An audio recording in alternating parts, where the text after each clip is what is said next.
তো গাইস তোমরা কেমন আছো বলো। আর যে বৌদিটার সঙ্গে আমি মানে সেদিন গাছ কিনতে গেছিলাম, ওই যে বৌদিটা গোলাপি রঙের বাড়িতে দেখতে পাচ্ছ, আর আমি এই সূর্যমার এখানটা দাঁড়িয়েছি, মানে কি বলবো ভীষণ ঠান্ডা লাগছে তার জন্য। তো ওই বৌদিটা আমাদের এই যে বাগানটা দেখতে পাচ্ছ এসছিল, পড়ে গেছে, তার জন্য আমি কালকে একবার জিজ্ঞেস করেছি, কিন্তু এখন আমি ভিডিওর মাধ্যমে একবার জিজ্ঞেস করবো, ঠিক আছে? তোমরাও দেখতে থাকো ব্লগটা আমার, ঠিক আছে?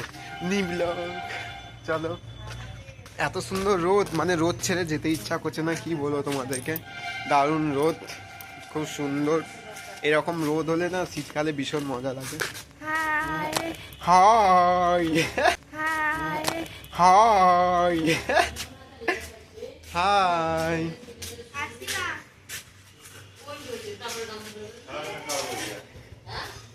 বৌদি এখন ব্যস্ত আছে, কাজের মধ্যে ব্যস্ত বলে, তার জন্য এখন দাদা আছে বাড়িতে, এই যে গাড়িটা দেখতে পাচ্ছ, স্কুটি গাড়ি। এখানে দিদা আছে, দেখো দিদা। দিদা কি করছো বলো একটুখানি? দিদা হাই করে দাও একটুখানি।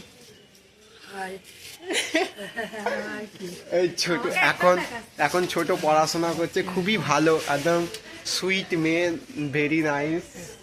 হাই করে দে একটুখানি, হাই কর প্লিজ। বলছে নো হাই, কোনো ব্যাপার না, সুইট বললাম এত, এই যে আমি ভালোবাসাটা দিলাম, আমার ভালোবাসা রাখতে পারলো না। আচ্ছা আচ্ছা আচ্ছা, কি অবস্থা। ঠিক আছে, কোনো ব্যাপার না, আরেকজন আছে দেখি।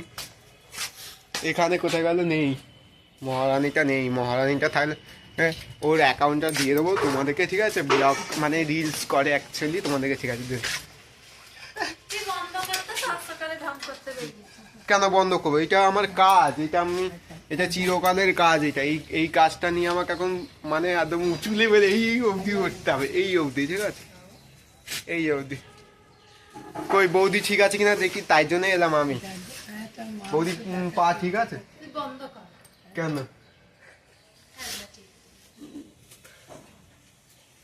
কি আর কি করছি না বলো।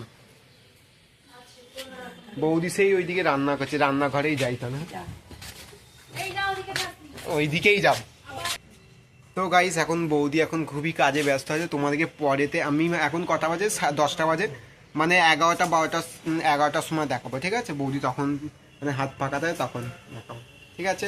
তখন তোমরা একটু কি বলবো, টাটা, দেখতে থাকো ব্লগটা, তখন আমি তোমাদেরকে অবশ্যই দেখাবো, ঠিক আছে? তো গাইস তোমাদেরকে তো বললাম বৌদি কেমন আছে, শরীরটা কেমন আছে দেখে আসবো, তার জন্য দেখো বৌদিকে একটা, মানে আমি একটা নারকল খাবো, মানে কাঁচা নারকল এমনি খেতেছে, নাড়ু তো করে খাই, অ্যাকচুয়ালি দেখো নারকলটা কত সুন্দর, তেমনি খুব সুন্দর মিষ্টি। তো বৌদি বলে তুই যখন একটা খাবি তাহলে আমাকেও একটা দিবি একটুখানি, তার জন্য আমি যাচ্ছে, ঠিক আছে? বৌদির কাছে চলো, এখন 12টা বাজে, এই বৌদিদের বাড়িতে চলে এসেছি, দেখতে পাচ্ছি একদম না না, এই যে এখানে মহারানী বসে আছে। বৌদিদের ঘর দেখো, রাজপ্রাসাদ, বাইরে থেকে কিরকম, বাইরে এখন রং করেছে, বাড়িটা দেখো এত সুন্দর বাড়ি, আমার তো খুব পছন্দ, এরকম ঘর থাকলে আমি চাই। বাড়িটা খালি দেখো, দেয়ালের পেন্টিংটা দেখে নাও কি সুন্দর পাখি, আর এই দিকটা দেখতে কত সুন্দর একটা ঝালারি, আর এইদিকে কি সুন্দর ফুল, বৌদিদের সম্পত্তি এগুলো।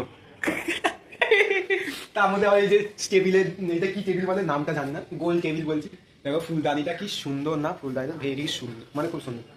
সব কিছু দেখে নিলাম বৌদিদের, এইদিকে আবার গাছপালা রেখেছে দেখো সিঁড়িতে, এখানে আমার পেঁপে আছে, দেখো দেখতে পাচ্ছ তোমরা সব কিছু। আর এইখানটা তো কার্তিক পুজো ছিল, আবার এইদিকে আবার ঘোড়া আছে দেখো, ওইদিকে ঘোড়া আছে দেখো, দেখতেই পাচ্ছ কত সুন্দর, এইদিকে ঘড়ি আছে, আর ওইদিকে কত সুন্দর সাজানো আছে, দেখতেই পাচ্ছ খুব সুন্দর। চলো এখন বৌদিকে নারকল দিয়ে দিই, আর বৌদি ওইদিকে কথা বলছে, কথা বলা হয়ে গেলে তোমাদেরকে অবশ্যই বলবো। বৌদি এখন শরীর খারাপ দেখো। বৌদি কি হয়েছে তোমার? কালকে ওখানে আমাদের বাগানে গেছিল, পড়ে গেছিল। ভালোই লাগছে, বিচি লাগার কি আছে, এত সুন্দর লাগছে। হ্যাঁ এই তো বাড়ি ভিডিও দেখো, এত সুন্দর বাড়ি দেখে নাও তোমরা। হ্যাঁ যাচ্ছি, হ্যাঁ ওই মনে আছে। বৌদি তোমার এখন শরীর আছে? খালি পাটাই খালি ব্যথা, পড়ে গেছে বলে, তাই জন্য। হ্যাঁ এই বাড়িটা ভালো, এই বাড়িটা নিয়ে যাবো আমি। যাই হোক, লাইক কমেন্ট শেয়ার সাবস্ক্রাইব যা আছে সব কিছু করে দিও, পাশে দেখো, নেক্সট ভিডিওতে আরো কিছু সব কিছু দেখো, টাটা।